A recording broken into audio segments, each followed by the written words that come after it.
Shri Guru Gita. Chapter 1. Salutations to the Brahman, who is unthinkable, formless, free from the three gunas, that is, Sattva, Rajas and Tamas. But due to the ignorance of the viewer, it appears to be possessing these three gunas. Salutations to the one who is the basis of the entire world. The sages requested, O Sut Ji, the wise one, the master of Nigamas and Agamas, please narrate to us the real nature of such a Guru whose mere remembrance destroys all the sins, by listening to which one becomes free from all the sorrows and experiences blissfulness.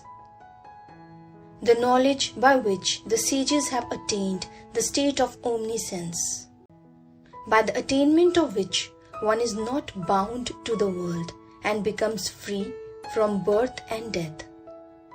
Please narrate to us such a supreme truth. Dear Suji, we desire to hear from you the supreme truth. Please narrate to us such a supreme truth, and in particular the Guru Gita, which is the ultimate secret. So, by repeatedly prayed by the sages, Sut Ji happily spoke these divine words. Sut Ji said, O Rishis, hear with immense faith and joy. I shall now narrate to you the Guru Gita, that destroys the cycle of rebirth and protects like a mother. In ancient times, on the summit of Mount Kailasa, inhabited by Siddhas and Gandharvas, in the most beautiful temple created by the flowers of Kalpvriksha, Lord Shiva sat surrounded by rishis. Lord Shiva was seated on the tiger skin and was being glorified by Muni Sukdev and other rishis. While explaining the supreme truth, Goddess Parvati, the wife of Lord Shiva, saw him bowing to someone with great respect. Being surprised, she asked the Lord.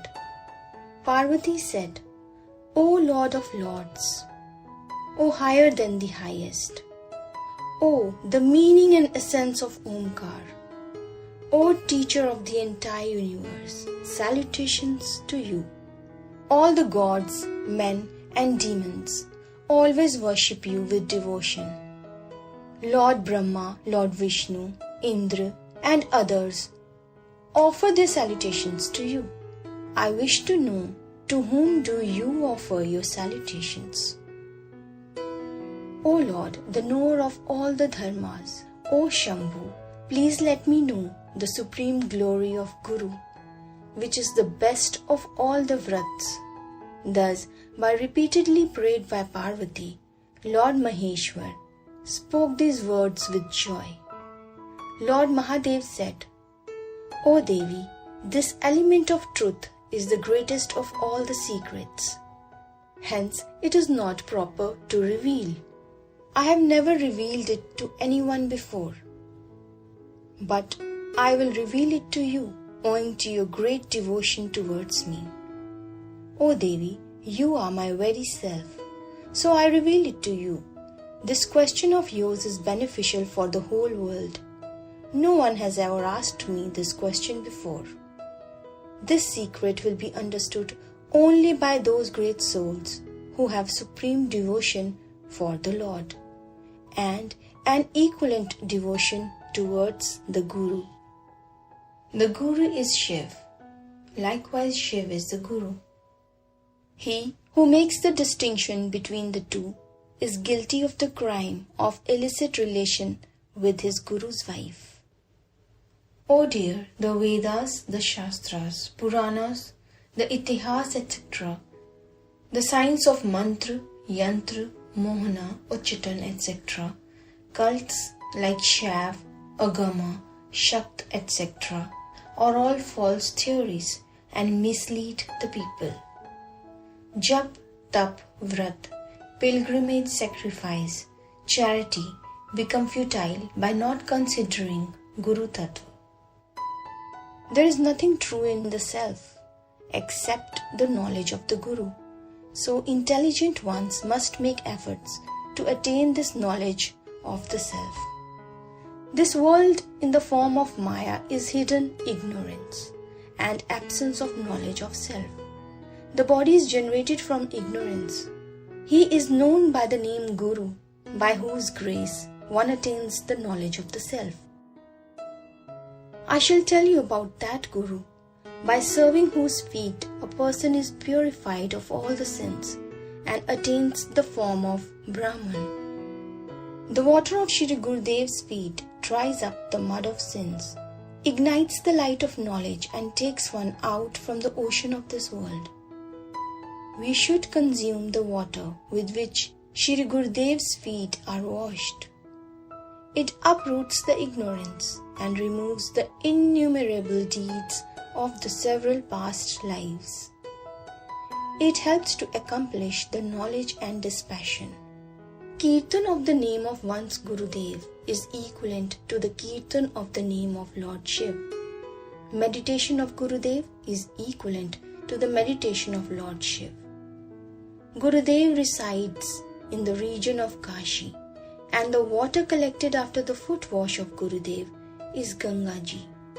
Gurudev is Lord Vishwanath personified and is for sure himself the Saviour Brahma. The service of Guru is equivalent to taking a dip in the river of pilgrimage Kaya. His body is the imperishable banyan tree. His feet are the feet of Lord Vishnu. The mind focused on his feet is absorbed in it. The Brahman is located in the lotus face of Shri Gurudev. The Brahman is attained by his graciousness. The way a lady always thinks about his husband, in the same way one must always think about his Guru. Leave the stages of your life, your caste, your fosterage, and think about nothing but the Guru. The knowledge of the Brahman resides in the mouth of the Guru and can be obtained by the devotion of the Guru. In the three worlds, this element of truth is clearly spoken by the deities, sages, ancestors and learned men. The syllable Gu means the darkness. The syllable Ru means light. Undoubtedly, the Guru is the supreme knowledge that destroys the ignorance. The letter Gu denotes that he is beyond the three gunas, and Ru denotes that he is beyond forms. As he is free from gunas and forms, he is called the Guru. The first letter Gu represents the Maya and other gunas. The second letter Ru represents the supreme knowledge that destroys the illusion of Maya. The lotus feet of Guru is adorned with all the precious gems of Shruti. Guru is the preacher of the meaning of Vedanta. For this reason one must worship the Guru, by the remembrance of whom the knowledge appears by itself. The Guru is one's entire wealth. Therefore one must worship the Guru. Those who have climbed up the tree of this world fall into the ocean of hell. Salutations to that Guru who rescue all such people. Salutations to Shri Guru. When difficult situation arises, he is the one who is the only supreme relation and the soul of all the religions. On entering into the forest of this world, in a confused condition when no path is visible, the state of mind gets deluded. Salutations to Shri Guru, who shows the right path at this time. Afflicted by the three kinds of fires, for the restless creatures on earth, it is the Guru who is the supreme Ganga. Salutations to such a Guru. Whatever merit is derived from the pilgrimages and bathing in the sacred water, extending to the seven seas, cannot be equal to 1,000th part of the merit acquired from partaking the water obtained after washing the feet of the Guru. If Shiv is offended, Gurudev saves you. But if Guru is offended, even Shiv cannot save you. Hence, one must always stay in Gurudev's shelter. The syllable Gu represents beyond the three gunas, and the syllable Ru means beyond all the forms. But these forms are bestowed by the Guru. Oh dear, Guru is the Shiv, but without the three netra or three eyes. He is Lord Vishnu, but with two hands. He is Brahma, with only one face. The Devas, the Kinnars, the Gandharvas, ancestors, Yaksh, the sages, and Tumru, a type of Gandharv. All these do not know the right method of serving the Guru. People who have mastery in Tark Shastra, that is logic, in the Vedic, astrology, people well versed in religious ceremonies and rituals, and people well versed in worldly sciences do not know the pure Guru-Tattva. Due to great sacrifices, great knowledge, and great ego, the living being repeatedly wanders in the world. The yogi and the ones who perform great sacrifices, the ones who practice severe austerities, cannot attain liberation if they are averse to the Guru Tattva. Even the Gandharv, Pitris, Yaksh, sages, Siddhas, or Devas will not be liberated if they do not serve the Guru. End of first chapter of Guru Gita. Shri Guru Gita. Chapter 2. Salutations to the Sadguru, who is an image of the ecstasy of the Creator, a source of supreme bliss, a pure form of knowledge, free from distinctions, subtle and expansive like the sky. For the purpose indicated by the great saying like, Thou art that. The one eternal, pure, still, the witness of the intellect, beyond all bhav, and free from three gunas, that is sattva, rajas and tamas. One should purify his mind by treading on the path prescribed by the Guru. One must dispose of anything momentary that has become the subject of senses. What is the benefit of elaborating here?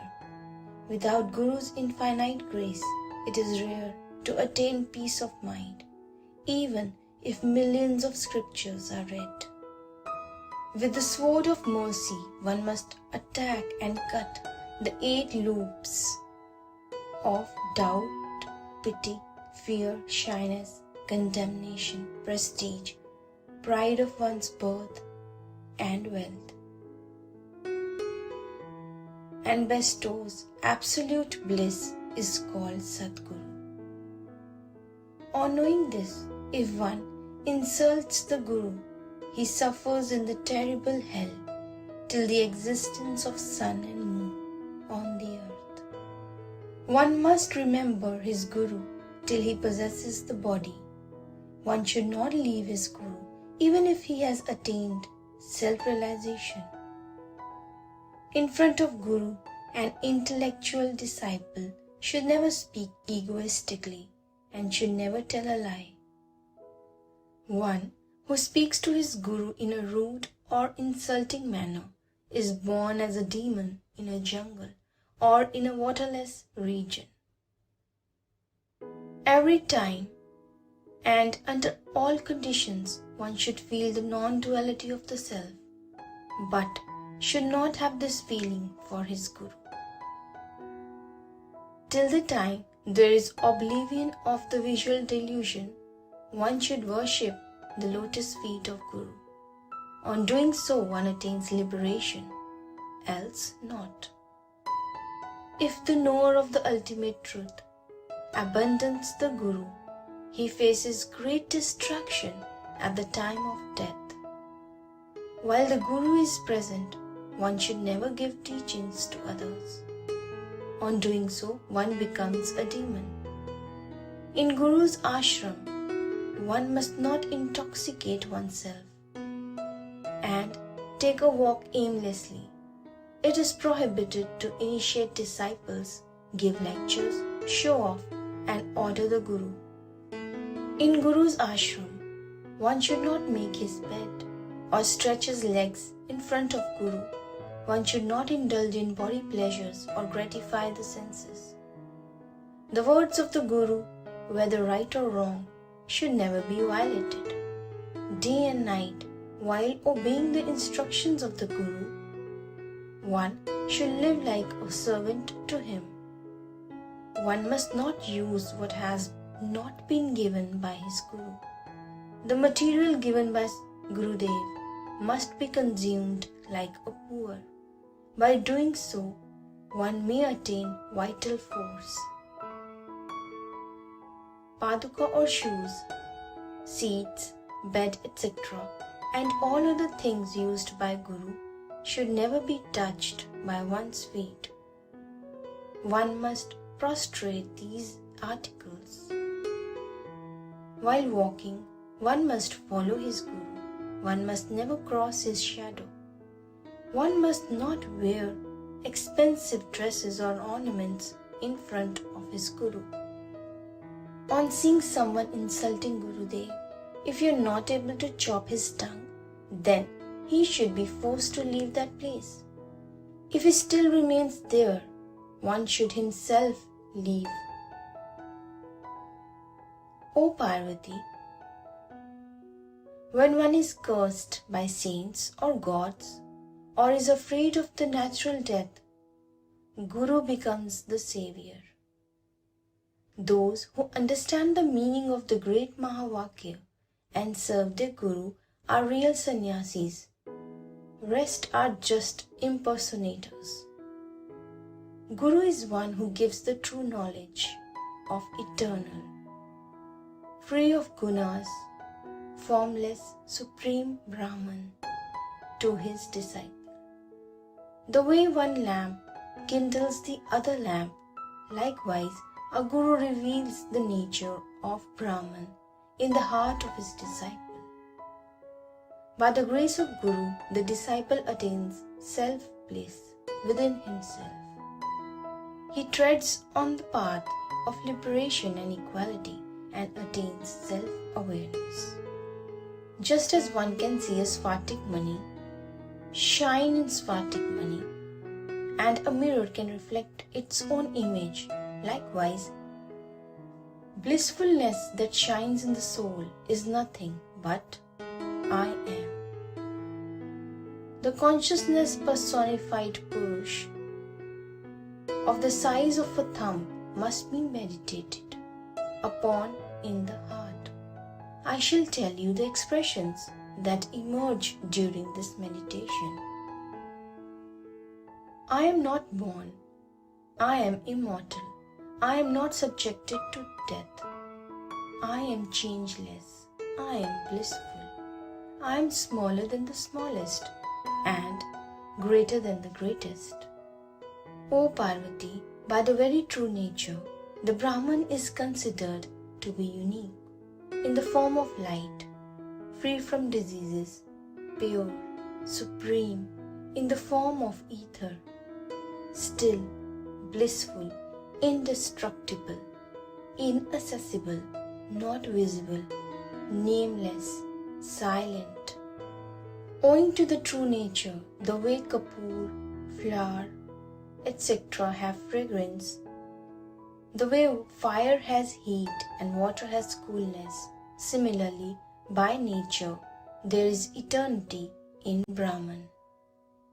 Just as gold exists in its true nature in ornaments like earrings, bangles, etc., likewise, I am eternal Brahman by my true nature.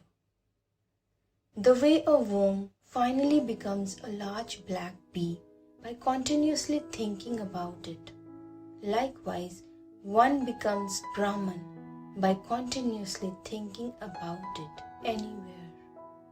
Only by the constant meditation on Gurudev one becomes Brahman. He is liberated no matter where he lives. There is no doubt in it. Oh dear, Shri Gurudev, who is himself the God, possesses the 6 qualities of knowledge, dispassion, prosperity, fame, wealth, and sweet voice. For people, Guru is Shiva, Guru is God, Guru is a relation, Guru is the self, and Guru is creature. Truly, there is nothing other than Guru. Solitary, desireless, quiet, free from worry, free from jealousy, and one who glorifies like a child is known to be a Brahmagyani. There is neither joy in Vedas and Shastras, nor in mantras and tantras. There is no joy anywhere in this world except in the grace of Guru. The Vedanta specified happiness which is in the feet of Gurudev is neither in philosophy of the Charvakas nor of the Vaishnavas, that is, those who preach the worship of Lord Vishnu. It is also not in philosophy of Prabhakars. The bliss experienced by the Muni Vitraj, who lives in solitude, is not experienced by either Indra or other great kings. Leave aside the great kings, even Indra is considered to be poor by the one who always drinks the nectar of Brahman and remains contented in the Supreme Self. Gurudev leads one to liberation, so all those who desire for liberation must have an immense devotion for the Guru. With the help of Gurudev's teaching, one who has determined that I am one and unique, and who practices this every time, need not go to the forest, because practice instantly leads to samadhi, and at that moment all sins accumulated till this life are destroyed. Being Sattvaguni, that is pure and steady, a Guru executes this world like Lord Vishnu. Being a Rajoguni, that is active, he creates the world like Brahma. And being a Tamoguni, that is lazy, he destroys the world like Lord Shankar. On seeing Gurudev, one must leave all kinds of affections and live in oneness, in a desireless state and peacefully. One is known to be omniscient. If he roams in this world, always being blissful and peaceful. The place where such a person lives is a pilgrimage. O Devi, I have put forward the characteristics of a liberated soul. Oh dear, a person might read the 4 Vedas, the 6 parts of Vedas, spiritual text, and other sacred scriptures. But without Guru, one does not attain knowledge. Either be engrossed in the puja of Lord Shiva or Lord Vishnu, but everything is a waste without the knowledge of Guru-Tattva. Due to the impact of initiation by Gurudev, all deeds are successful. The acquisition of Guru is considered as the supreme gain that further leads to all other benefits.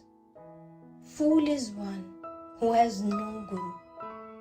Hence, on being detached from all types of efforts, leaving the illusion of the sacred scriptures, one must go in the shelter of Gurudev. One must relinquish a Guru who lacks knowledge, who lies, and one who shows off. How can one give happiness to others if he doesn't know how to attain a state of bliss for himself? A cluster of stones cannot have the knowledge from the stone to float on the surface of water, as the stone is knowledgeless. Similarly, the one who cannot swim himself cannot teach others to swim. One must not offer his salutations to such a guru who puts his disciple into illusions by showing off. And moreover, one should renounce him from a distance. In such a case, one must take refuge only in the self-realized guru. Oh dear, one should avoid such a guru who is impostor, indulges in sins, atheist, who generates differentiation in knowledge, is a slave of women, evildoer, ungrateful, roguish, who is corrupt in his deeds, who is cruel, pardonless, one who involves in slanderous arguments, sensualist, angry, violent, furious, crook, ignorant, or a great sinner. One should serve with single-minded devotion to such a guru who does not possess the above-mentioned characteristics. There is no ode or hymn equal to Guru Gita. There is no truth beyond Guru. I have declared the essence of the entire religion. It is the truth. It is the truth.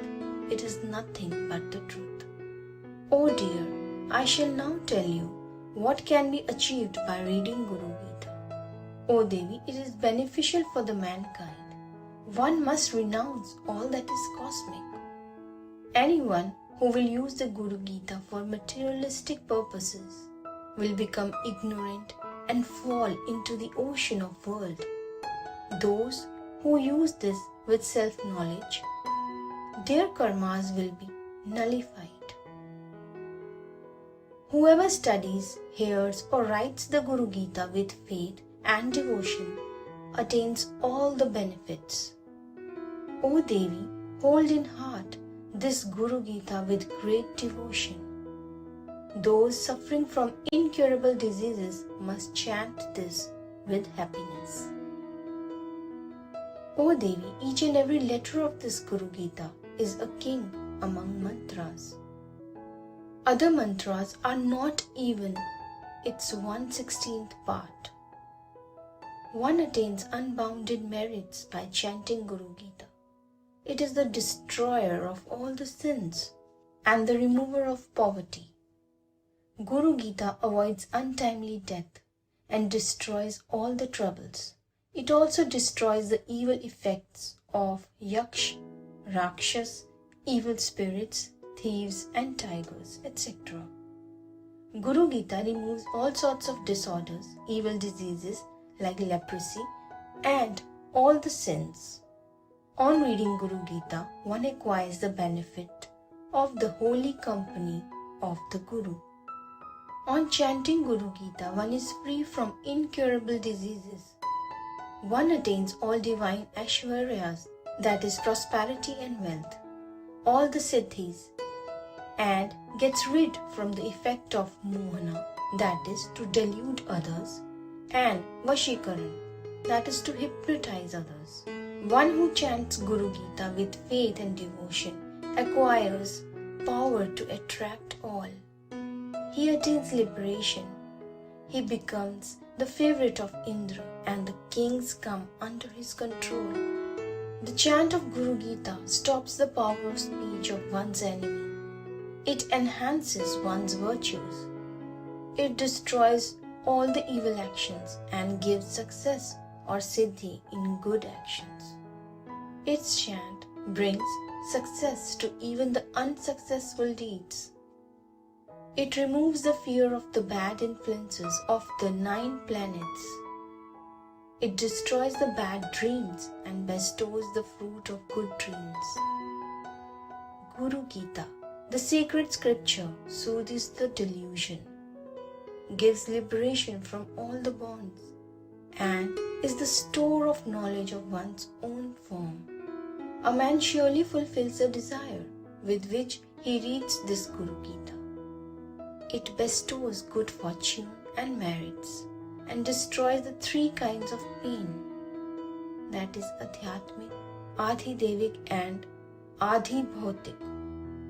Guru Gita bestows peace, gives an obedient son to a barren woman, gives the state of non-widowhood to a married woman, and enhances the fortune. Guru Gita enhances long life, good health, prosperity, and increases sons and grandsons, etc.